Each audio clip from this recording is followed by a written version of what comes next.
5 മക്കളിൽ ഏറ്റവും ഇളയവളായിരുന്നു ഇന്ദിര എന്ന ചന്ദ്രലേഖ.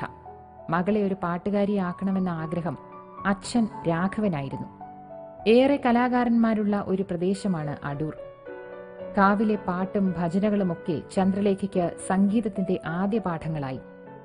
സംഗീതത്തിന്റെ അടിസ്ഥാനം പഠിപ്പിക്കാനുള്ള ത്രാണി കൂലിപ്പണിക്കാരായ രാഘവനും ഭാര്യ തങ്കമ്മയ്ക്കും ഇല്ലായിരുന്നു. പക്ഷെ ഈശ്വരൻ അറിഞ്ഞുകൊടുത്ത ആ വൈഭവം ചന്ദ്രലേഖയിൽ രാഗി മിനുക്കിക്കൊണ്ടിരുന്നു. സ്കൂളിലെയും കോളേജിലെയും സംഗീതാനുഭവങ്ങൾ ഏറെയുണ്ട് ചന്ദ്രലേഖയ്ക്ക് പറയാൻ. എൻ്റെ എൽബേബി സാർ എന്ന് പറയുന്നൊരു സാറുണ്ട്. ഇന്ന് ഞാൻ കോളേജിൽ ചെന്നപ്പം കാണാൻ പറ്റിയില്ല.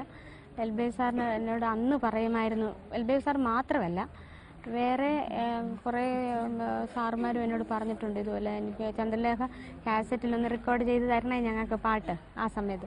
അപ്പോൾ അവർക്കറിയില്ല എൻ്റെ സാഹചര്യം എങ്ങനെയാണ്, കാസറ്റ് റെക്കോർഡ് ചെയ്ത് തരാൻ പറ്റുന്നതാണോ അല്ലയോ.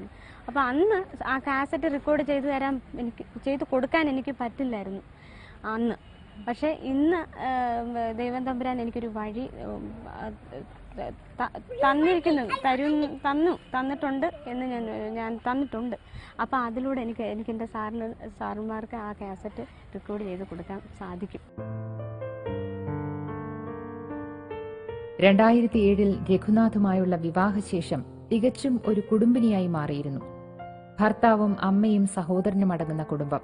പതിയെ പതിയെ സംഗീതം മൂളിപ്പാട്ടിൽ മാത്രമായി ഒതുങ്ങി.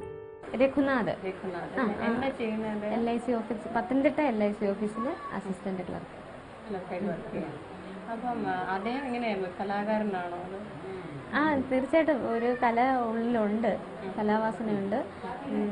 അദ്ദേഹം ശരിക്കും പ്രോത്സാഹിപ്പിക്കുന്നുണ്ട്. അമ്മയും അദ്ദേഹത്തിൻ്റെ ഭർത്താവിൻ്റെ അമ്മയും എന്നെ വളരെയധികം പ്രോത്സാഹിപ്പിക്കുന്നുണ്ട്. എടുത്തു പറയാതിരിക്കാൻ പറ്റത്തില്ല. കുട്ടി ഉണ്ടായതിന് ശേഷം ഞാൻ മോനെ ഉറക്കാനായിട്ട് ഓമനത്തിങ്കൾ കിടാവോ എന്ന പാട്ട് പാടുമായിരുന്നു. അപ്പോൾ അദ്ദേഹം പറയുമായിരുന്നു അത് ഉറക്കെ പാടണം, എനിക്ക് കേൾക്കാൻ ഇഷ്ടമാണെന്ന് എന്നോട് പറഞ്ഞിട്ടുണ്ട്. അങ്ങനെ ഞങ്ങൾ എന്നും പാടുമ്പോൾ എൻ്റെ കൂടെ അത് മൂളുകയും ചെയ്തിട്ടുണ്ട് അദ്ദേഹം. ഓമനത്തിങ്കൾ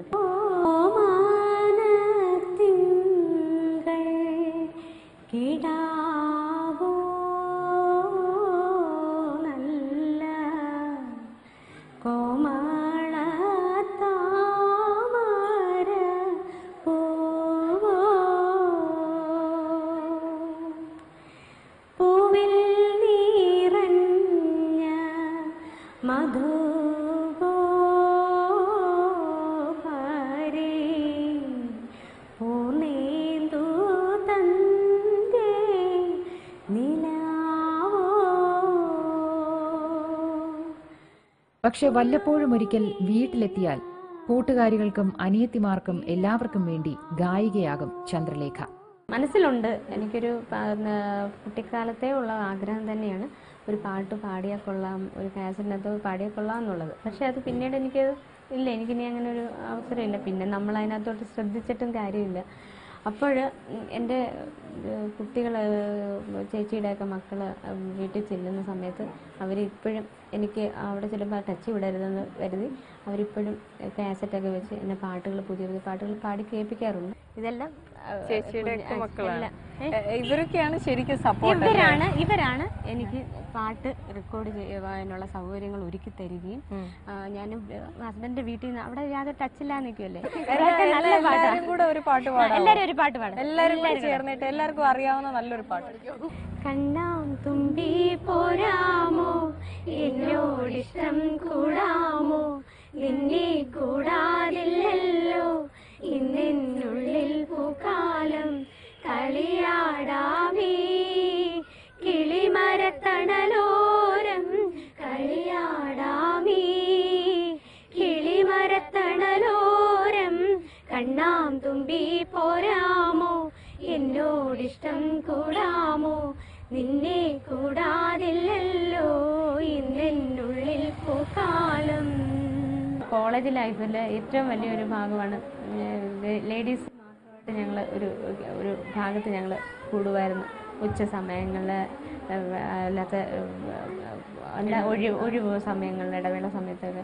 അപ്പോൾ എൻ്റെ തലവട്ടം കണ്ടു കഴിഞ്ഞാൽ എന്നെ ഒരുപാട് ചേച്ചിമാരുണ്ട്. ഞാൻ ചേച്ചി ശൈലജ ചേച്ചി ഒക്കെ ഒരുപാട് ഓർമ്മയുണ്ട് എനിക്ക്.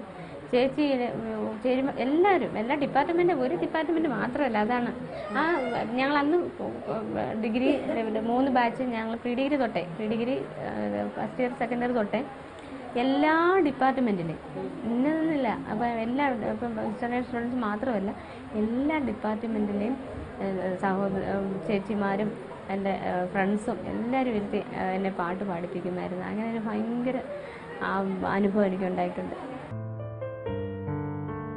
ഇന്ന് സോഷ്യൽ നെറ്റ്വർക്കുകളിൽ വൈറലായി മാറിയ രാജഹംസമേ എന്ന പാട്ട് ചന്ദ്രലേഖ പാടാൻ നിമിത്തമായത് ബന്ധുവായ ദർശനാണ്. ഈ സ്ഥലത്ത് നിന്നാണ് ഞാൻ ആ പാട്ട് പാടുന്നത്. അപ്പം ഈ സ്ഥലം എനിക്ക് മറക്കാൻ പറ്റത്തില്ല. ഇതെൻ്റെ അപ്പച്ചിയുടെ മോളാണ് ഇവള്. അവിടെ അടുത്ത് നിന്നാണ് ഞാൻ ആ പാട്ട് പാടിയത്. കൂട്ടുകാരിയും ഇങ്ങോട്ടാണ്, അവിടെ ഹസ്ബൻഡാണ്. ഇതവിടെ ആങ്ങളുടെ ഭാര്യ. ഈ സ്ഥലം ഞാൻ മറക്കത്തില്ല. അതെൻ്റെ ദൈവം എനിക്ക് തന്ന ഒരു നിമിത്തം. ഇവിടെ നിന്നുകൊണ്ടാണ് ഞാൻ പാടുന്നത്. അതെൻ്റെ ലോകം മൊത്തം കണ്ട ഒരു സന്ദർഭമായിരുന്നു. ഇപ്പം കണ്ടുകൊണ്ടിരിക്കുന്ന ഒരു സന്ദർഭം. ഇതാണ്ട് ഈ ഭാഗത്ത് നിന്നാണ് ഞാൻ പാടുന്നത്.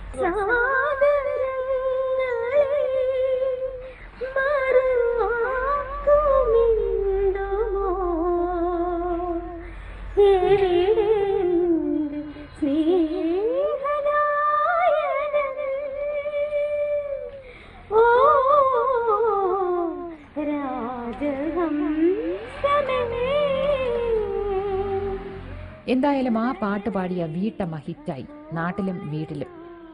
നിരവധി സംഗീത സംവിധായകർ അവസരങ്ങൾ നൽകിക്കഴിഞ്ഞു ചന്ദ്രലേഖയ്ക്ക്.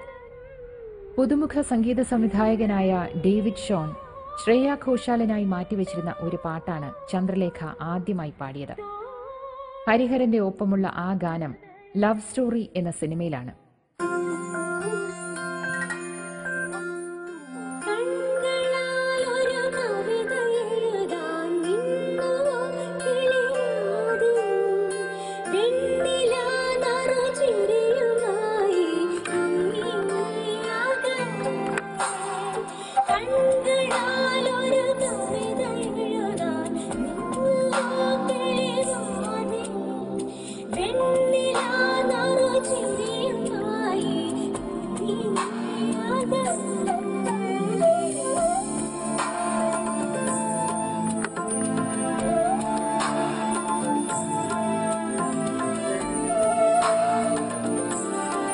മിലൻ ജലീൽ സാറിന്റെ പുതിയ സിനിമയിൽ ഡേവിഡ് ഷോൺ എന്ന് പറഞ്ഞ മ്യൂസിക് ഡയറക്ടർ ഫസ്റ്റ് പാട്ട് പാടിച്ചു കഴിഞ്ഞു.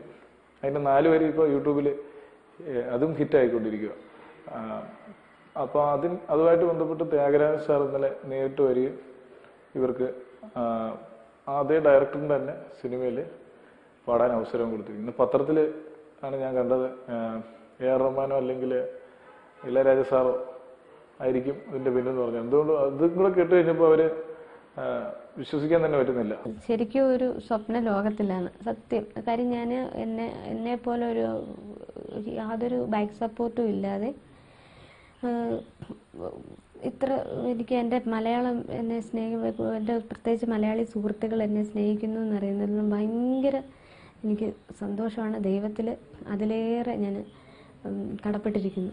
തങ്കത്തോണി തെന്മലയോരം കണ്ടേ, പാലക്കൊമ്പിൽ പാൽക്കാവടിയും കണ്ടേ, കന്നീലക്കുമ്പിളിൽ മുള്ളില്ല പൂവുണ്ടേ, ഇടനെഞ്ചിൽ തുടിയുണ്ടേ, തുടികൊട്ടും പാട്ടുണ്ടേ, കരകാട്ടം കാണാനെത്താറുണ്ടേ. ജന്മസിദ്ധമായി ലഭിച്ച ചില കഴിവുകൾ എത്ര നാളുകൾ കഴിഞ്ഞാലും ഒരിക്കൽ പൂർവാധികം ശക്തിയായി തന്നെ പുറത്തേക്ക് വരും എന്നതിന് തെളിവാണ് ചന്ദ്രലേഖ. പ്രാരാബ്ധങ്ങളിലും കഷ്ടപ്പാടിലും കഴിഞ്ഞ ചന്ദ്രലേഖയുടെ ജീവിതത്തിന് ഇനി മോചനമാകട്ടെ. ചന്ദ്രലേഖയുടെ ശബ്ദമാധുരിക്കായി കാത്തിരിക്കാം സംഗീത പ്രേമികൾക്ക്. എന്നെ സംബന്ധിച്ച് പറയുകയാണെങ്കിൽ എനിക്കിപ്പം എൻ്റെ ഒരു അനുജൻ ഫേസ്ബുക്കിലിട്ടത് വഴിയാണ് ലോകം എന്നെ തിരിച്ചറിഞ്ഞു. ദർശൻ അനുജനാണ്. അത് അദ്ദേഹം യൂട്യൂബിലൂടെ ഇടുകയും അത് ലോകം തിരിച്ചറിയുകയും ചെയ്ത്. പിന്നെ എൻ്റെ ബിജു അണ്ണന് അത് നമ്പർ കോണ്ടാക്ട് നമ്പർ കൊടുത്തു. അങ്ങനെ എൻ്റെ മലയാളി പ്രേക്ഷകർ എന്നെ തിരിച്ചറിഞ്ഞത് കൊണ്ടാണ് ഞാൻ എൻ്റെ വീട്ടിലെ സപ്പോർട്ടും 2 വീട്ടിൽ അതുകൊണ്ടാണ് ഞാൻ ഏതെങ്കിലും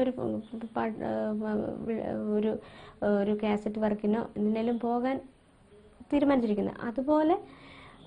അതുപോലെ തന്നെ മറ്റുള്ളവരും, അതായത് ആ വീട്ടിലെ ആ വീട്ടമ്മമാരായ ടാലൻറ്റഡ് ആയിട്ടുള്ള വീട്ടമ്മമാർക്കും ആ വീട്ടിലോ അല്ലെ ആ നാട്ടിലോ ഉള്ള ആളുകളെ അവർക്ക് സപ്പോർട്ട് ചെയ്യണം.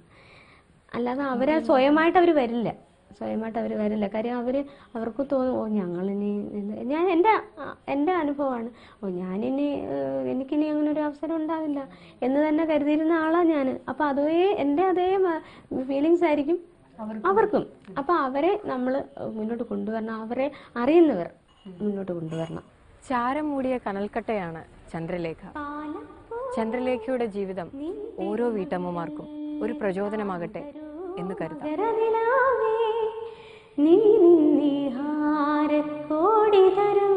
കാണാതെ നിന്നിഴലായി മറയും